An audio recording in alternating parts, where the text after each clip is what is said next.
जय श्री कृष्ण दोस्तों, आप सभी का दिल से स्वागत है हिंदी कथा सागर में। हिंदी कथा सागर केवल इतिहास की तारीखें और घटनाएं बताने वाला चैनल नहीं है। हमारा प्रयास है कि भारत के इतिहास के उन पन्नों को सरल और भावनात्मक अंदाज में आपके सामने लाया जाए, जिनमें हमारे देश के संघर्ष, साहस, त्याग और आजादी का सपना छिपा हुआ है। आज की कहानी उस समय की है जब भारत के लोगों के मन में एक ही आवाज गूंज रही थी, अंग्रेजों भारत छोड़ो। साल था 1942। दुनिया द्वितीय विश्व युद्ध की आग में जल रही थी और भारत पर अभी भी ब्रिटिश शासन था। भारतीय जनता अब केवल सुधार या थोड़े अधिकार नहीं चाहती थी, वह चाहती थी पूर्ण स्वतंत्रता। 8 अगस्त 1942 को मुंबई में कांग्रेस के ऐतिहासिक अधिवेशन में महात्मा गांधी ने देशवासियों को यह ऐसा संदेश दिया जिसने पूरे भारत को आंदोलित कर दिया, करो या मरो। अगले ही दिन ब्रिटिश सरकार ने गांधी जी सहित कई बड़े नेताओं को गिरफ्तार कर लिया। नेताओं को लगा शायद आंदोलन रुक जाएगा, लेकिन हुआ इसका उल्टा।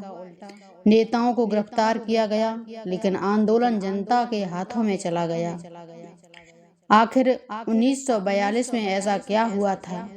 क्या अंग्रेजी सरकार इतनी चिंतित हो गई थी और भारत छोड़ो आंदोलन ने 1947 की आज़ादी की यह राह कैसे प्रभावित की?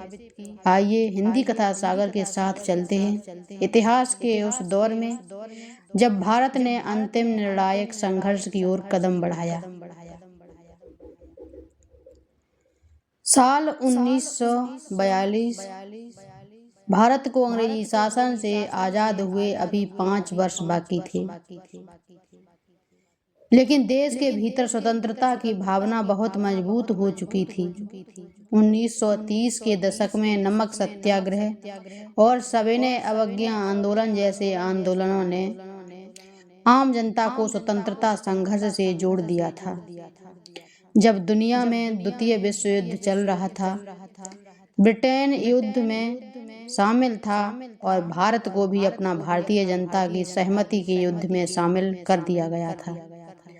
इससे भारतीय नेताओं में असंतोष बढ़ा। 1942 में ब्रिटिश सरकार ने सर स्टैफर्ड क्रिप्स को भारत भेजा। उद्देश्य था भारतीय नेताओं से राजनीतिक समझौते की संभावना तलाशना, लेकिन क्रिप्स मिशन के प्रस्ताव भारतीय नेताओं को स्वीकार नहीं हुए। भारतीय राष्ट्रीय कांग्रेस तत्काल स्वतंत्रता की मांग कर रही थी। गांधी जी और अन्य नेताओं को लगा कि अब केवल बातचीत से काम नहीं चलेगा, देश को एक निर्णायक आंदोलन की आवश्यकता है। 8 अगस्त 1942 बम्बई के गोवालिया टैंक मैदान में कांग्रेस का ऐतिहासिक अधिवेशन हुआ। आज इस स्थान को अगस्त क्रांति मैदान के नाम से जाना जाता है। यहाँ भारत छोड़ो प्रस्ताव को मंजूरी दी गई। महात्मा गांधी ने देशवासियों से अंग्रेजी शासन के खिलाफ अंतिम और निर्णायक संघर्ष के लिए तैयार होने का आह्वान किया।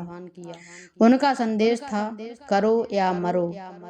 इसका अर्थ था कि भारत की स्वतंत्रता के लिए पूरी शक्ति से प्रयास करो और संघर्ष से पीछे मत हटो। यह किसी हिंसक कार्रवाई का आह्वान नहीं था। गांधी जी का लक्ष्य अहिंसक जन आंदोलन था। भारत छोड़ो आंदोलन की घोषणा के कुछ ही घंटों बाद ब्रिटिश सरकार ने बड़ा कदम उठाया। 9 अगस्त 1942 की सुबह गांधी जी, जवाहरलाल नेहरू, सरदार पटेल और कांग्रेस के कई प्रमुख नेताओं को गिरफ्तार कर लिया गया। ब्रिटिश सरकार को उम्मीद थी कि नेतृत्व को गिरफ्तार करके आंदोलन को नियंत्रित किया जा सकेगा, लेकिन उन्हें शायद अंदाजा नहीं था कि अब आंदोलन केवल नेताओं का नहीं रह गया था, वह जनता का आंदोलन बन चुका था। देश के कई हिस्सों में विरोध प्रदर्शन शुरू हुए गए। लोग सड़कों पर उतर आए। विद्यार्थियों और युवाओं ने आंदोलन में भाग लिया। कई जगह हड़तालें हुई। सरकारी संस्थानों ब्रिटिश शासन के खिलाफ विरोध बढ़ने लगा। ब्रिटिश सरकार ने आंदोलन को दबाने के लिए गिरफ्तारियां और कड़े कदम उठाए, लेकिन आंदोलन की भावना को पूरी तरह समाप्त करना आसान नहीं था।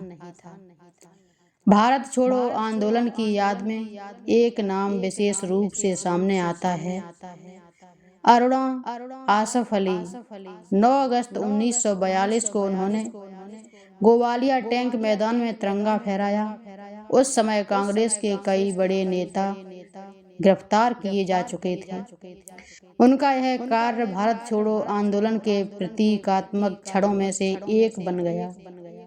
अरुणा आसफ अली बाद में भूमिगत आंदोलन से भी जुड़ी रही। जब बड़े नेताओं को गिरफ्तार कर लिया गया तो कुछ कार्यकर्ता भूमिगत होकर आंदोलन को आगे बढ़ाने लगे। गुप्त रूप से संदेश पहुंचाए जाते थे, पर्चे बांटे जाते थे, लोगों को आंदोलन से जोड़ने का प्रयास किया जाता था। ऊषा मेहता जैसे युवाओं ने भूमिगत संचार में महत्वपूर्ण भूमिका निभाई।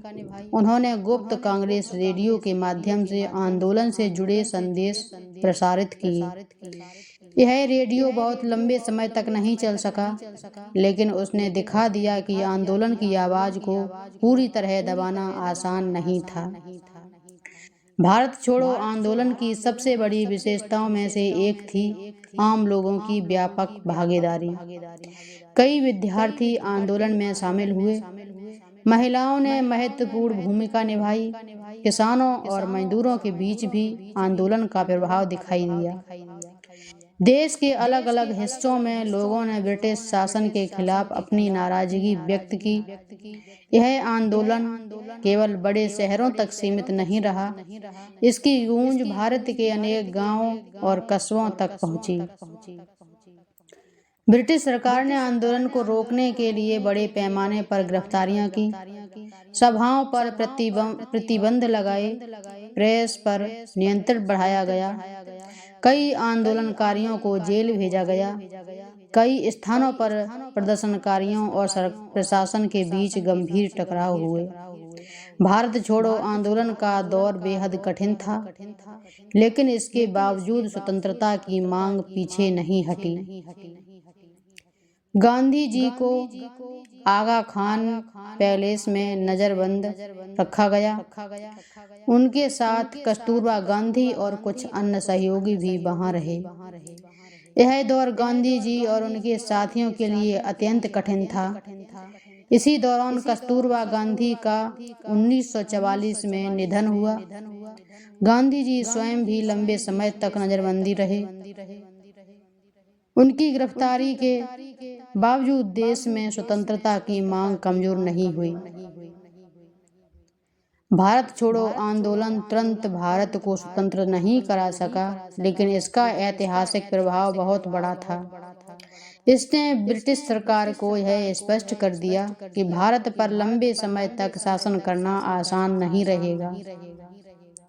अब स्वतंत्रता की मांग को केवल कुछ नेताओं की राजनीतिक मांग के रूप में नहीं देखा जा सकता था। यह करोड़ों भारतीयों की आकांक्षा बन चुकी थी।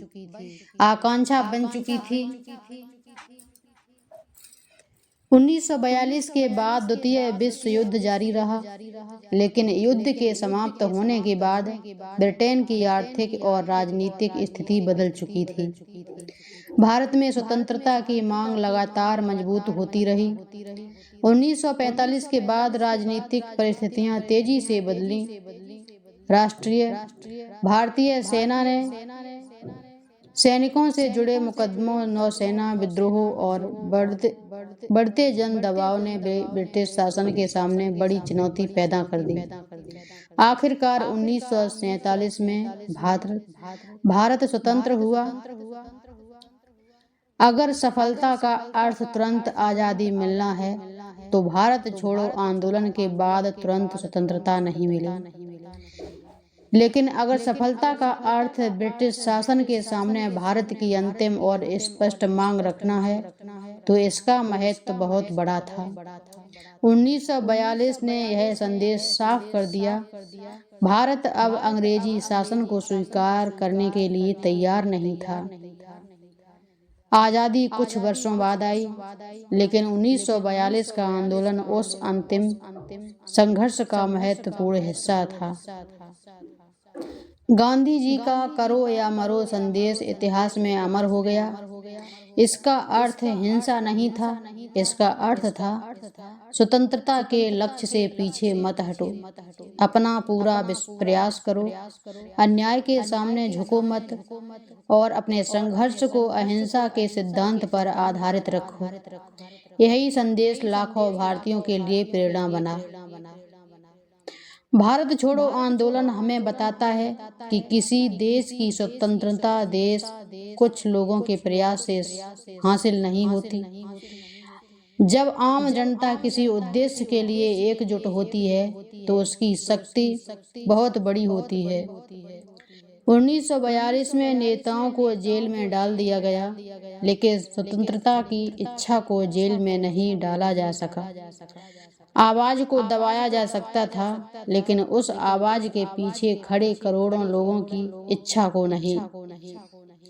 1942 के बाद स्वतंत्रता का रास्ता अभी भी कठिन था, लेकिन अब मंजिल दिखाई देने लगी थी। कुछ ही वर्षों बाद 15 अगस्त 1947 भारत स्वतंत्र हुआ। लाल किले पर तिरंगा फहराया गया। जिस आज़ादी का सपना वर्षों से चल रहा था वह आखिरकार वास्तविकता बन गई। और उस लंबी यात्रा में 1942 का भारत छोड़ो आंदोलन हमेशा एक महत्वपूर्ण अध्याय बना रहेगा। तो मेरे प्रिय दर्शकों, 1942 की वह आवाज आज भी इतिहास के पन्नों से सुनाई देती है। भारत छोड़ने की, अंग्रेजों भारत छोड़ो। उस समय किसी को नहीं पता था कि आज़ादी आने में अभी कुछ वर्ष बाकी हैं, लेकिन लाखों लोगों ने संघर्ष जारी रखा। किसी ने जेल की कठिनाइयां झेली, किसी ने अपना घर छोड़ा, किसी ने आंदोलन को गुप्त रूप से आगे बढ़ाया और किसी ने अपने जीवन के महत्वपूर्ण वर्ष देश के नाम कर दिए।